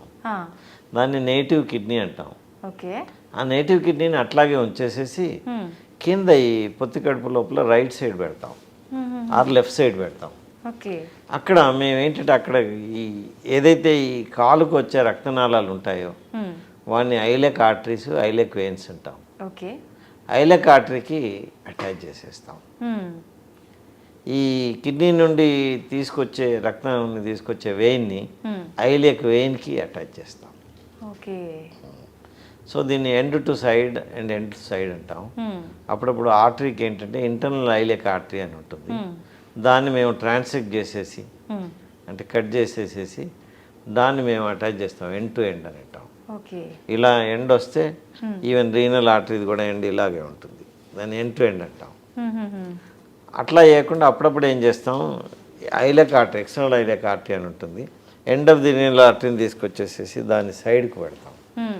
దాన్ని ఎండ్ టు సైడ్ అనస్టోమస్ అని అంటాం. అలా ఇక్కడ పెడతాం. నేటివ్ కిడ్నీని మాత్రం అట్లాగే ఉంచుతాం, తీయం. అది వర్క్ చేయనప్పుడు ఎందుకు సార్ అది అలా? అది అయినప్పుడు కూడా ఉంచేస్తాం అలాగే. కానీ తీయడం కొన్ని కండిషన్స్లో దాన్ని తీసేస్తాం. ఎట్లాంటి కండిషన్స్? దాంట్లో క్యాన్సర్ ఉందనుకోండి, ఓకే, తీసేస్తాం. దాంట్లో చాలా ఇన్ఫెక్షన్ ఉండి చీము ఉందనుకోండి, తీసేస్తాం. ఓకే. దాంట్లో కొన్ని తిత్తులు ఉండేసేసి లేదా కొన్ని కండిషన్స్ ఉండి బీపీని ఎక్కువ చేస్తూ ఉంటాయి, అప్పుడు తీసేస్తాం. ఓకే. ఇవి లేనప్పుడు మాత్రం దాన్ని అట్లాగే ఉంచుతాం, దాన్ని డిస్టర్బ్ చేయకుండా కింద పెట్టేసేస్తాం. సార్ జనరల్గా బీపీ షుగర్ ఉన్న వాళ్ళు కూడా కిడ్నీ ఫెయిల్యూర్కి ఛాన్సెస్ ఎక్కువగా ఉంటారు కదా సార్, ఎందుకని? బీపీ ఎక్కువగా ఉన్న వాళ్ళ లోపల దాన్ని బీపీ ఎక్కువ, అతి బీపీ చాలా కాలం ఉన్నప్పుడు కిడ్నీని డ్యామేజ్ చేసే లక్షణాలు వస్తాయి. ఓకే. కిడ్నీని డ్యామేజ్ చేస్తాయి, దాన్ని హైపర్ టెన్సివ్ నెఫ్రోపతి అంటాం. ఓకే. అంటే కిడ్నీ కొంత కొంత కొంత కొంత కొంత కొంత కొంత కొంత ఏళ్ల తరబడి బీపీ ఎక్కువగా ఉండడం వల్ల డ్యామేజ్ అయిపోతూ ఉంటుంది, దాన్ని హైపర్ టెన్సివ్ నెఫ్రోపతి అంటాం. అలా హైపర్ టెన్సివ్ నెఫ్రోపతి ఎక్కువగా రావడం వల్ల కిడ్నీ ఫెయిల్యూర్ వచ్చేస్తుంది. అట్లాగే డయాబెటీస్ ఎక్కువగా ఉన్న వాళ్ళ లోపల డయాబెటిక్ నెఫ్రోపతి అంటాం. ఆ డయాబెటీస్ వల్ల కిడ్నీ లోపల మార్పులు వచ్చేసేసి పనితనం కూడా తగ్గిపోతూ ఉంటుంది. ఇది డయాబెటిక్ నెఫ్రోపతి అనేది commonest cause of renal failure. Okay. ఇప్పుడు మనం 100 కేసులు రీనల్ ఫెయిల్యూర్ కేసులు 100 కూర్చోబెట్టి చూస్తే డయాబెటీస్ ఉన్నవాళ్ళు చాలామంది ఉంటారు. ఓకే. వేరే అంటే ఎటువంటి హెల్త్ ఇష్యూస్ లేకపోయినా షుగరు బీపీ ఉన్న వాళ్ళు ఫెయిల్యూర్ అయ్యే అవకాశాలు ఉన్న వాళ్ళు అందరికీ అవ్వదు. బీపీ ఇప్పుడు నార్మల్గా ఒక 100 మందిని నార్మల్గా ఉన్న వాళ్ళని నిలబెట్టేసేసి 100 మంది బీపీ ఉన్న వాళ్ళని నిలబెడితే కొందరు లోపల అవుతుంది. ఓకే. కొందరిలో అవుతుంది, అంటే బీపీ అనేది ప్రొడ్యూస్ చేస్తూ ఉంటుంది, కానీ అందరికీ నెఫ్రోపతి ఇవ్వదు. ఓకే. తక్కువ మందికే ఇస్తుంది, కానీ అది ఆ డిసీజు కిడ్నీని డ్యామేజ్ చేస్తుంది. ఓకే. అట్లాగే డయాబెటీస్ కూడాను 100 మంది డయాబెటీస్ లేని వాళ్ళను 100 మంది డయాబెటీస్ బాగా ఎక్కువ కాలం ఉన్న వాళ్ళని నిలబెడితే ఈ డయాబెటీస్ ఉన్న వాళ్ళ లోపల కిడ్నీ ఫెయిల్యూర్ ఎక్కువగా ఉంటుంది. అలా కానీ ప్రతి డయాబెటీస్ పేషెంట్ మాత్రం కిడ్నీ ఫెయిల్యూర్కు వెళ్ళరు. సార్ చాలా వరకు పెయిన్ కిల్లర్స్ కొన్ని రకాల మందులు తీసుకున్నప్పుడు ఫెయిల్ అవుతాయి అంటారు, వాటితో కూడాను దాన్ని డ్రగ్ ఇండ్యూస్ నెఫ్రోపతి అంటాం. డ్రగ్ ఇండ్యూస్ కొన్ని పెయిన్ కిల్లర్స్ ఉంటాయి, వాటికి అంటే కిడ్నీని డ్యామేజ్ చేసే లక్షణాలు ఉంటాయి. అవి over period of many months and years కంటిన్యూస్గా అలా తీసుకుంటూ ఉంటే మాత్రం అవి డ్యామేజ్ చేయడానికి అవకాశం ఉంటుంది. ఓకే. సార్ చాలామంది చెప్తుంటారు ట్రాన్స్ప్లాంట్ అనగానే దానికి కూడా వయస్సు అనేది చూసుకోవాలా, ఎక్కువగా ఏ ఏజ్ వాళ్ళలో ఫెయిల్యూర్స్ అయ్యే అవకాశం ఉంటుంది, అయిన వాళ్ళలో ఏ ఏజ్ నుంచి ట్రాన్స్ప్లాంట్ చేసే అవకాశం ఉంటుంది? ఫెయిల్యూర్స్ అన్ని ఏజెస్లో అగుపడుతూ ఉంటుంది, బట్ ఒక 55 ఏళ్ల తర్వాత ఉన్న వాళ్ళకి ట్రాన్స్ప్లాంటేషన్ చేయడం వల్ల సమస్యలు ఎక్కువ ఉత్పన్నమవుతాయి. దానికన్నా డయాలసిస్ పైన ఉండడానికి ఇష్టపడతాము. అందుకొరకనే వాళ్ళకు డయాలసిస్ పైన ఉండమని చెప్తాము. 55 ఇయర్స్ కన్నా పైన ఉన్న వాళ్ళకి ట్రాన్స్ప్లాంటేషన్ యూజువల్గా మేము అడ్వైజ్ చేయము. అట్లాగే తక్కువ ఏజ్ ఉన్న వాళ్ళకి కూడా, మరీ తక్కువ ఉన్న వాళ్ళకి చేయం, కానీ చిల్డ్రన్స్ లోపల కూడా చేస్తూ ఉంటాం మేము. చిల్డ్రన్స్ రేర్గా జరుగుతుంటాయా సార్? రేర్గా అంటే ఇంత కామన్గా ఉండవు, కానీ చేస్తూ ఉంటాం. పిల్లల లోపల ఏంటంటే ఈ గ్రోత్ పీరియడ్ను క్యాచప్ చేయడానికి ట్రాన్స్ప్లాంటేషనే బెటర్. ఓకే. ఇప్పుడు ఒక 4-5 ఇయర్స్ చైల్డ్ రీనల్ ఫెయిల్యూర్ వచ్చిందనుకోండి, వస్తే సెకండ్ స్పర్ట్ క్యాచ్ చేయడానికి ట్రాన్స్ప్లాంటేషన్ అడ్వైజ్ చేస్తూ ఉంటాం. ఓకే సార్, ఇచ్చే డోనర్ది కూడా వయస్సు ఇవన్నీ మ్యాచ్ అవ్వాల్సిన అవసరం ఉంటుందా సార్? ఉంటుంది. అయితే ఒక్కొక్కసారి ఏంటంటే ఇప్పుడు అప్పుడప్పుడు ఈ లైవ్ రిలేటెడ్ ట్రాన్స్ప్లాంటేషన్ లోపల మరి చిన్న పిల్లవాళ్ళని మేము డోనర్స్గా ఉంచాము. ఎప్పుడైనా 19 ఇయర్స్ దాటి యూజువల్గా పెళ్ళి అయి ఉన్న వాళ్ళని ఇష్టపడతాం. ఓకే. 19 ఇయర్స్ కన్నా తక్కువ ఉన్న వాళ్ళని మనం లైవ్ డోనర్స్గా మాత్రం తీసుకోము. అట్లాగే 55 ఇయర్స్ దాటిన వాళ్ళు, 60 ఇయర్స్ దాటిన వాళ్ళు లైవ్ డోనర్స్గా ఇష్టపడము, వాళ్ళని కూడా తీసుకోము. ఓకే. ఎందుకని సార్? ఎందుకంటే వాళ్ళ యొక్క కిడ్నీ పనితనం సరిగ్గా ఉండదు, తర్వాత వాళ్ళకు కూడాను సమస్యలు ఎక్కువగా వస్తాయి. సమస్యలు ఎక్కువగా వస్తాయి, వాటిని భరించుకునే శక్తి ఉండాలి. కాబట్టి అందుకొరకని ఒకటి కిడ్నీ క్వాలిటీ, రెండవది వారి లైఫ్ చాలా ముఖ్యం. ఈ రెండింటిని ఆలోచిస్తూ more than 55 years to 60 years ఒప్పుకోము, తర్వాత లెస్ దాన్ 19 ఇయర్స్ కూడా ఒప్పుకోము. ఓకే. డోనర్కి కూడా ఆఫ్టర్ డొనేట్ చేసిన తర్వాత కాంప్లికేషన్స్ వచ్చే అవకాశం ఉంటాయా? ఉంటుంది. ఎలాంటి కాంప్లికేషన్ ఉంటుంది అంటే మామూలుగా ఇప్పుడు మిగిలిన ఒక కిడ్నీ చక్కగా పనిచేస్తే ఏ ప్రాబ్లం సమస్య రాదు. అవును. ఇంత క్రితం నేను చెప్పినట్టుగా ఈ 120 రూపీస్ రెండు కలిసి ఎర్న్ చేస్తాయి, ఒక కిడ్నీ 60 రూపీస్ ఎర్న్ చేస్తుంది. మనకు అవసరం ఉన్నది మాత్రం 33 రూపీసే అని చెప్పాను, 32-33 రూపీస్. ఒక కిడ్నీ ఉన్నప్పుడు 60 ఉంటుంది, ఇంకో కిడ్నీ లేని క్రమం లోపల అది కొంత ఓవర్ వర్క్ కూడా చేస్తుంది, 70కి అట్లా వస్తూ ఉంటుంది. 70 GFR ఉన్న వాళ్ళకి ఏ సమస్య ఉండదు. ఎప్పుడైతే అందులోపల ఈ కిడ్నీ లోపల ఏదైనా డిసీజ్ వచ్చిందనుకోండి, వాళ్ళకి మళ్ళీ బీపీ వచ్చేసేసి నెఫ్రోపతి రావడం కానీ, డయాబెటీస్ వచ్చేసేసి నెఫ్రోపతి రావడం కానీ, అందులో స్టోన్ వచ్చేసేసేసి నెఫ్రోపతి రావడం కానీ, లేదా క్యాన్సర్ వచ్చేసేసి ఆ కిడ్నీ తీయాల్సి రావడం కానీ, ఇట్లాంటివి వచ్చినప్పుడు వాళ్ళకు మళ్ళీ కిడ్నీ చాలా చెడిపోతే డయాలసిస్ చేయడం, అక్కడ మళ్ళీ 30-33 GFR కన్నా తగ్గినప్పుడు క్రియాటిన్ పెరుగుతూ ఉంటుంది. 5 to 10 కన్సిస్టెంట్లీ తక్కువగా ఉన్నప్పుడు వాళ్ళకి రీనల్ రీప్లేస్మెంట్ థెరపీ, డయాలసిస్ కానీ రీనల్ ట్రాన్స్ప్లాంటేషన్ కానీ చేయాల్సిన అవసరం ఉంటుంది. ఇప్పుడు మా దగ్గర ఒక పేషెంట్ ఉన్నారు, ఆవిడ జ్యోతి అని. ఆవిడ ఏంటంటే ఆవిడ ఏం చేసింది, వాళ్ళ హస్బెండ్కి కిడ్నీ డొనేట్ చేసింది. చేసిన తర్వాత ఈవిడకి నెఫ్రోపతి వచ్చింది. Over period of 15 years to 20 years తర్వాత ఆ ఉన్న కిడ్నీ సరిగ్గా పనిచేయలేకపోవడం వల్ల ఆవిడకు మేము ట్రాన్స్ప్లాంటేషన్ చేయాల్సిన అవసరం పడింది. బట్ ఇది అందరిలో జరగదు, ఇది వేలల్లో ఒక్కరికి జరుగుతూ ఉంటుంది, అందరు అరుదుగా ఉంటుంది. మామూలుగా మిగిలిన ఒక్క కిడ్నీతో చక్కగా లైఫ్ సాగిస్తారు. వాళ్ళకి మోర్ దెన్ 33 GFR ఉన్నప్పుడు ఏ సమస్య రాదు, వాళ్ళు బాగా ఉంటారు. రేర్గా కొందరిలో అరుదుగా మాత్రం వాళ్ళకు ఈ నేను చెప్పిన డిసీజెస్ వాళ్ళ ప్రాబ్లం వచ్చే సమస్యలు వచ్చి వాడికి కూడా డయాలసిస్ కానీ అదర్ రీనల్ రీప్లేస్మెంట్ థెరపీ అవసరం ఉంటుంది. అది రేర్గా అవసరం ఉంటుంది. ఆ రేరిటీ మా దగ్గర లాస్ట్ టైం ట్రాన్స్ప్లాంట్ చేసాము మేము. పేషెంట్ ఉన్నారు ఇప్పుడు ఇక్కడ. సార్, సాధారణంగా మహిళల్ని తీసుకుంటే వీళ్ళకు సంబంధించి యూరాలజీలో ఎటువంటి ఇష్యూస్ వస్తాయి, దీనికి సంబంధించి సర్జరీస్ కూడా ఉంటాయా, ట్రీట్మెంట్ ఏ రకంగా ఉంటుంది సార్? మామూలుగా యూరాలజీలో కొన్ని కామన్ ప్రాబ్లమ్స్ ఉంటాయి, పురుషులకు కానీ మహిళలకు కానీ సేమ్ ఉంటాయి. సంథింగ్ లైక్ కిడ్నీ లోపల స్టోన్స్ రావడం ఇద్దరికి వస్తాయి, కిడ్నీలో క్యాన్సర్స్ రావడం ఇద్దరికి వస్తాయి, కిడ్నీలో కొన్ని పుట్టుకతో వచ్చే సమస్యలు పియూజీ అబ్స్ట్రక్షన్స్ అట్లాంటివి అంటాం, అవి ఇద్దరికి వస్తాయి. అట్లాగే బ్లాడర్లో కూడాను కొన్ని కామన్ సమస్యలు ఉంటాయి, లైక్ క్యాన్సర్లు ఇద్దరికి ఉంటాయి, స్టోన్స్ ఇద్దరికి ఉంటాయి, కంజంటల్ ప్రాబ్లమ్స్ ఇద్దరికి ఉంటాయి.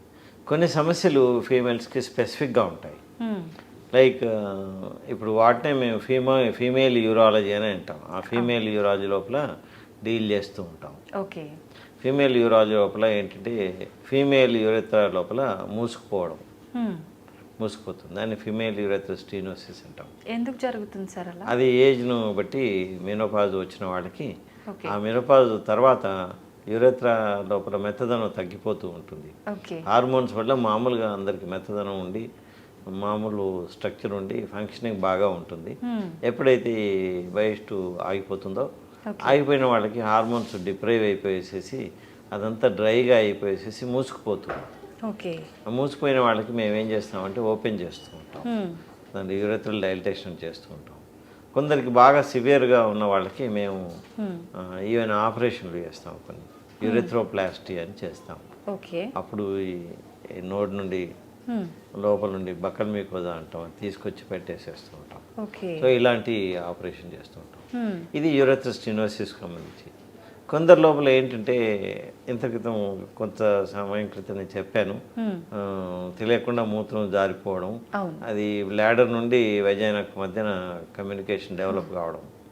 దాంట్లోపల ఏమవుతుంది అని అంటే అబ్నార్మల్ కమ్యూనికేషన్ ఉంటుంది బ్లాడర్ నుండి వెజైనాకి. మేము ఆపరేషన్ ద్వారా ఈ బ్లాడర్లో ఉన్న ఈ రెండింటిని వేరు చేసేసి బ్లాడర్లో ఉన్న రంధ్రాన్ని మూసేస్తాం, వెజైనాలో ఉన్న రంధ్రాన్ని మూసేస్తాం. ఆ రెండు మళ్ళీ రికరెన్స్ రాకుండా, మళ్ళీ తిరిగి రాకుండా, తిరగడం కాకుండా మధ్యలో ఒకటి మొమెంటం అని తీసుకొచ్చి పెడతాం. పెట్టడం వల్ల అది మళ్ళీ లీక్ అనేది తగ్గిపోతూ ఉంటుంది. దీన్ని వెసైకోవెజైనల్ ఫిస్టులా ఆపరేషన్ అంటాం. Operation repair of the vesicovaginal fistula అని అంటాం. Repair of VVF vesicovaginal. అట్లాగే వేరియస్ ఫిస్టులాస్ ఉంటాయి ఫీమేల్స్, అవి చేస్తాం. కొందరికి ఏంటంటే పుట్టుకతో ఫీమేల్స్కి కొన్ని ఫీమేల్ ఆర్గాన్స్ అబ్నార్మల్గా ఉంటాయి. వాటిని కూడా వాళ్ళకు నార్మల్గా ఉండే ఫీమేల్స్కు అతి దగ్గరగా ఉండేటట్టుగా రీకన్స్ట్రక్ట్ చేసి ఇస్తాం. సో అది కూడాను దాన్ని డిజార్డర్స్ ఆఫ్ సెక్సువల్ డిటర్మినేషన్ అంటాం. ఈ డిజార్డర్స్ను కూడా ఆపరేట్ చేసేసి నార్మల్ ఫీమేల్ ఎక్స్టర్నల్ ఆర్గాన్స్ ఎలా ఉంటాయో అలా తయారు చేస్తాం. చైల్డ్ బేరింగ్ కూడా కావాల్సిన పద్ధతి లోపల ఎలా ఆపరేషన్ చేయాలో అలా చేసేసి child bearing provided already uterus లోపల ఉండి ఉంటే చైల్డ్ బేరింగ్ వచ్చేటట్టుగా కూడా వాటిని సర్దుతాం. ప్రాబ్లమ్స్ ఏమి ఉండవా సార్ ఫ్యూచర్లో? అంటే ఇలాంటివి చేయడం వల్ల మేము ఫాలోఅప్లో ప్రాబ్లమ్స్ కరెక్ట్ చేస్తూ ఉంటాం. వాళ్ళకి అతి దగ్గరగా తీసుకొస్తాం, నార్మల్ పీపుల్కి అతి దగ్గరగా తీసుకొస్తాం. సో ఇది ఇంకొక ఆస్పెక్ట్. చాలా రిస్క్తో కూడుకున్న సర్జరీ చేస్తూ ఉంటాం. అరుదు, రెగ్యులర్ కాదు, కానీ చేస్తూ ఉంటాం. వాళ్ళకి ఇస్తూ ఉంటాం. సో ఇలాంటివి ఫీమేల్స్లో ఉంటాయి. ఫీమేల్ యూరెథ్రల్ స్టీనోసిస్, ఫిస్టులాస్, తర్వాత ఇవి ఇట్లాంటివన్నీ ఉంటూ ఉంటాయి. వీటన్నిటి చేస్తూ ఉంటాం. తర్వాత గైనకాలజిస్టులకి అసోసియేట్ అయ్యి వాళ్ళతో కలిసి వెజైనోప్లాస్టీస్ చేస్తూ ఉంటాం. అంటే వెజైనాన్ని రీకన్స్ట్రక్ట్ చేయడం ఇట్లాంటివి చేస్తుంటాం. అప్పుడప్పుడు వాళ్ళతో కలిసేసేసి యూటరస్ ప్రొలాప్స్, తర్వాత వెజైనల్ వాల్ట్ ప్రొలాప్స్ అని అంటాం. అలాంటివి కూడా ప్రొలాప్స్ అని అంటే కిందికి జారిపోతాయి ఆర్గాన్స్.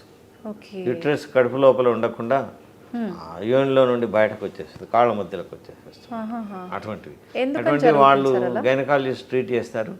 బట్ సెన్సిటివ్గా యూరెటర్స్, బ్లాడరు అవన్నీ అందులోకి వచ్చినప్పుడు వాళ్ళకు మా యొక్క సహాయం అవసరం ఉంటుంది. కలిసి రీకన్స్ట్రక్ట్ చేస్తూ ఉంటాం. ఎందుకు అని అంటే అది వీక్గా ఉండడం వల్ల, పెరీనియం వీక్గా ఉండడం వల్ల అలాంటివి జరుగుతాయి. కొందరికి హిస్టెక్టమీ చేసిన తర్వాత వాల్ట్ అని ఉంటుంది, వెజైనల్ వాల్ట్, అది కూడా ముందు కిందకి వచ్చేసి జారిపోతూ ఉంటుంది. జారిపోయేసేసి రెండు కాళ్ళ మధ్యలోకి వచ్చేస్తూ ఉంటుంది. ఇవన్నీ కూడా ట్రీట్మెంట్ ఇస్తూ ఉంటాం. ఈ రీకన్స్ట్రక్టివ్ ఆపరేషన్స్ అది ఫిమేల్ ట్రాక్ట్ కూడాను గైనకాలజిస్టులతో కలిసి చేస్తాం. సో అది కూడా ఇవన్నీ ఫీమేల్ యూరాలజీ కింద వస్తాయి. ఇవన్నీ చేస్తూ ఉంటాం. పిల్లల విషయానికి వస్తే యూరినరీకి సంబంధించి ఎలాంటి సర్జరీస్ ఉంటాయి? చాలా ఉంటాయి. ఇంత క్రితం చెప్పినట్టుగా నేను పిల్లలలో అబ్స్ట్రక్టివ్ ప్రాబ్లమ్స్ ఉండొచ్చు, పుట్టుకతో కూడా కొన్ని కంజెంటల్ ప్రాబ్లమ్స్ ఉండొచ్చు. ఉన్నది కామన్ సమస్య ఏంటంటే రిఫ్లక్స్ డిసీజ్ అంటాం. అందులోపల మామూలుగా కిడ్నీ నుండి యూరెటర్ ద్వారా యూరిన్ కింద బ్లాడర్ లోపలికి రావడమే కాక మళ్ళీ వెనక్కి ఎగదనుతూ ఉంటుంది. బ్లాడర్ నుండి కిడ్నీ లోపలికి వెళ్తూ ఉంటుంది.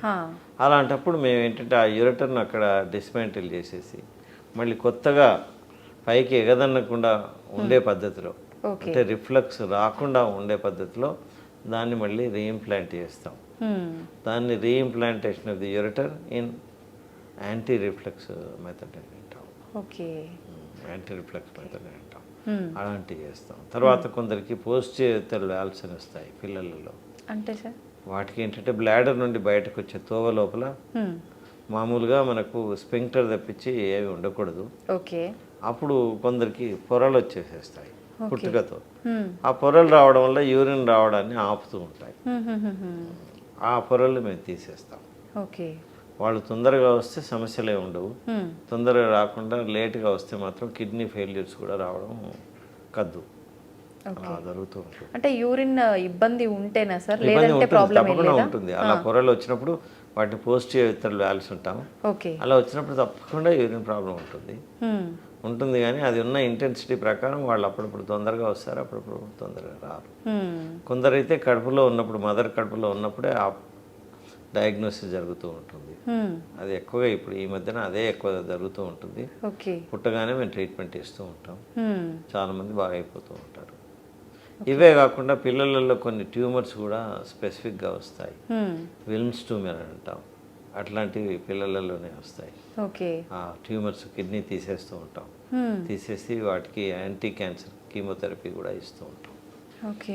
ఇవన్నీ పిల్లలలో ఉండే సమస్యలు. కొందరికి ఏంటంటే పుట్టుకతో ఈ మేల్ పెనిస్ ఏదైతే ఉంటుందో, అంగం ఉంటుందో, మామూలుగా అంగం చివరి లోపల రంధ్రం ఉండాలి, యూరినరీ రంధ్రం. అలా ఉండకుండా కింది భాగంలో ఉంటుంది. కింది భాగంలో ఉన్నప్పుడల్లా ఈ అంగం స్ట్రైట్గా ఉండకుండా ఇలా వంకరగా ఉంటుంది. దాన్ని కార్డి అంటాం.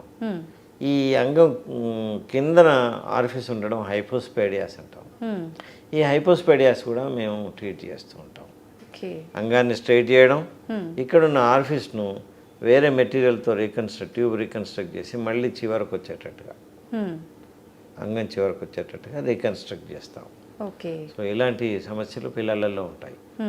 హైపోస్పైడియాస్ కానీ, ఇంత క్రితం చెప్పినట్టు పోస్టియర్ వాల్వ్స్ కానీ, లేదా వెసిక్యులర్ రిఫ్లక్స్, రిఫ్లక్స్ అంటాం అది కానీ, ఇలాంటి, లేదా విమ్స్ ట్యూమర్స్ అంటాం, ఇలాంటివి కానీ, ఇవన్నీ పిల్లల్లో ఉంటాయి. ఈ పిల్లలలో ఉండే యూరాలజీ ప్రాక్టీస్ని మేము పీడియాట్రిక్ యూరాలజీ ప్రాక్టీస్ అంటాం. మా లోపల కొందరు పర్టికులర్గా అదొక్కటే ప్రాక్టీస్ చేస్తారు. పిల్లల యూరాలజీ ప్రాక్టీస్ స్పెషలైజేషన్ అదే ఉంటుంది. సో వారిని పీడియాట్రిక్ యూరాలజిస్ట్ అంటాం. కొందరు ఇంత క్రితం మనం మాట్లాడుకున్నట్టుగా ఫీమేల్స్ యూరాలజీ ట్రీట్ చేస్తారు. వాళ్ళు అదొక్కటే ట్రీట్ చేస్తుంటారు. వాళ్ళని ఫీమేల్ యూరాలజిస్ట్ అంటాం. అంటే వాళ్ళు ఎంసీహెచ్ చేసి జనరల్ యూరాలజిస్ట్ అయిన తర్వాత ఈ సబ్ స్పెషాలిటీ లోపల ఫెలోషిప్ చేస్తారు, అనుభవం సంపాదించుకుంటారు, అందులోకి వెళ్తారు. ప్రోస్టేట్కి సంబంధించి ఎలాంటి సర్జరీస్ ఉంటాయి సార్? ప్రాస్టేట్ అనేది 2-3 రకాలుగా వస్తూ ఉంటుంది.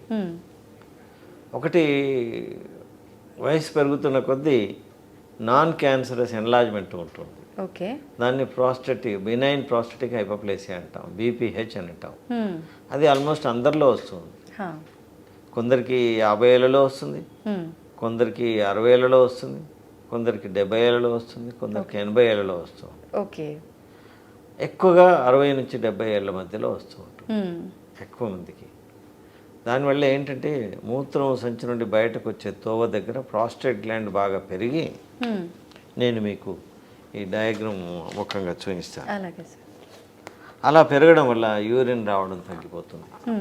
యూరిన్ సన్నగా రావడం, మాటిమాటికి రావడం, యూరిన్ పోసిన తర్వాత కూడా లోపల మిగిలిపోవడం, రాత్రి కూడా నిద్రలో నుండి మాటిమాటికి మూత్రం కొరకు లేవడం, ఇలాంటివి జరుగుతూ ఉంటాయి. ఇవన్నీ జరిగినప్పుడు ఆ ప్రాస్టేట్ యొక్క ఎన్లార్జ్మెంట్ని మేము డయాగ్నోజ్ చేసేసి దాన్ని ఎండోస్కోపీ రూపంగా, అంటే మూత్రనాళం గుండా మేము ఎండోస్కోపీని పంపి ఎండోస్కోపీ రూపంగా దాన్ని స్క్రేప్ చేసి తీసేస్తాం. తీయడం వల్ల వైడ్ ప్యాసేజ్ వస్తూ ఉంటుంది. ఇది వచ్చేసేసి బ్లాడర్, ఇది అవుట్లెట్. ఇక్కడ ప్రాస్టేట్ పెరిగింది. పెరగడం వల్ల ఈ ప్యాసేజ్ తగ్గిపోతుంది. తగ్గిపోవడం వల్ల మూత్రం, నేను ఇంత క్రితం చెప్పాను, సన్నగా రావడం, మాటిమాటికి రావడం, తర్వాత మిగిలిపోవడం, ఇలాంటివి. మేము ఎప్పుడైతే ఇది తీసేస్తామో ఎండోస్కోపీతో, తీయగానే ఇక్కడ మళ్ళీ ప్యాసేజ్ వైడ్గా అవుతుంది. వైడ్గా అయిపోయేసి మూత్రం నార్మల్గా పాస్ చేస్తూ ఉంటారు. సో అలా అది ప్రాస్టేట్ యొక్క బినైన్ కండిషన్. కొందరికి ప్రాస్టేట్ లోపల క్యాన్సర్ కూడా ఉంటుంది. అలా క్యాన్సర్ ఉన్నప్పుడు సిమ్టమ్స్ ఇవే ఉంటాయి. కానీ మేము అంటే కొన్ని టెస్టుల ద్వారా అది క్యాన్సర్ వచ్చిందా లేదా మామూలు బినైన్ ఎన్లార్జ్మెంటా అని తెలుసుకుంటాం. ఒకటి మేము ప్రాస్టేట్ను పాల్పేట్ చేయడం వల్ల, ఇంకొకటి పిఎస్ఏ టెస్ట్ అని ఉంటుంది, ప్రాస్టేట్ స్పెసిఫిక్ యాంటిజెన్ అని. అది అందరికీ వేస్తాం. బినైన్ ఉన్న వాళ్ళకి వేస్తాం, మ్యాలిగ్నెంట్ సస్పెక్ట్ చేసిన వాళ్ళకి కూడా చేస్తాం. అది ఎప్పుడైతే పెరుగుతుందో మా ప్రాస్టేట్ పాల్పేషన్ లోపల ప్రాస్టేట్ను బాగా ఫీల్ చేయడంలో తెలిసిన అనుభవం ద్వారా ప్లస్ ఈ పిఎస్ఏను క్రోడీకరించడం ద్వారా మేము ఇది particular type of prostate enlargement cancer అని నిర్ధారణ చేస్తాం. నిర్ధారణ చేసినప్పుడు దాని నుండి బయాప్సీ తీసుకుంటాం. బయాప్సీ తీసుకునేసేసి ఆ క్యాన్సర్కు తగ్గట్టుగా ట్రీట్మెంట్ ఇస్తాం. అప్పుడు ఇలా ఎండోస్కోపీతో కాకుండా మేము ఓపెన్ ఆపరేషన్ కానీ ల్యాప్రోస్కోపీ కానీ రోబోటిక్ అసిస్టెన్స్తో కానీ రోబోటిక్ ఆపరేషన్ కానీ చేసి మొత్తం ప్రాస్టేట్ని తీసేస్తాం, ఎత్తేస్తాం. మొత్తం ప్రాస్టేట్ని ఎత్తేసేసి ఆ బ్లాడర్ని తర్వాత యురేత్రాన్ని మళ్ళీ కొత్తగా అనస్టమోసిస్ చేస్తాం. చేసి వాళ్ళకి ట్రీట్మెంట్ ఇస్తాం. అలా ఇవ్వడం వల్ల వాళ్ళు ఉన్న క్యాన్సర్ను తీసేయించుకోవడం వల్ల మళ్ళీ చాలా కాలం బతుకుతారు. సో ఇలా ప్రాస్టేట్ లోపల బినైన్ ప్రాబ్లమ్స్ ఉంటాయి, క్యాన్సర్ ప్రాబ్లమ్స్. కొందరికి డయాబెటీస్ ఉన్న వాళ్ళకి అప్పుడప్పుడు ప్రాస్టేట్ లోపల చీముగడ్డ తయారవుతూ ఉంటుంది. దాన్ని we call it prostatic abscess అంటాం. ప్రాస్టేటిక్ యాబ్సెస్ ఎట్లా అయితే చర్మం కింద కానీ ముఖాలలో కానీ అప్పుడప్పుడు చిన్న చిన్న యాబ్సెస్ తయారవుతాయో అలాగా ప్రాస్టేట్లో కూడా యాబ్సెస్ తయారవుతుంది. అలా తయారైన యాబ్సెస్ను ఎండోస్కోపిక్ రూపంగా మేము దాన్ని డీరూఫ్ చేసి డ్రైన్ చేసేస్తాం. చేసిన తర్వాత బాగా అయిపోతారు. ఈ యాబ్సెస్లు అనేవి కిడ్నీలో కూడా రావచ్చు. మేము వాటిని ల్యాప్రోస్కోపిక్గా కానీ లేదా అల్ట్రాసౌండ్ గైడెన్స్తో యాస్పిరేట్ చేయడం కానీ ఇలా చేసి యాబ్సెస్ ట్రీట్ చేస్తాం.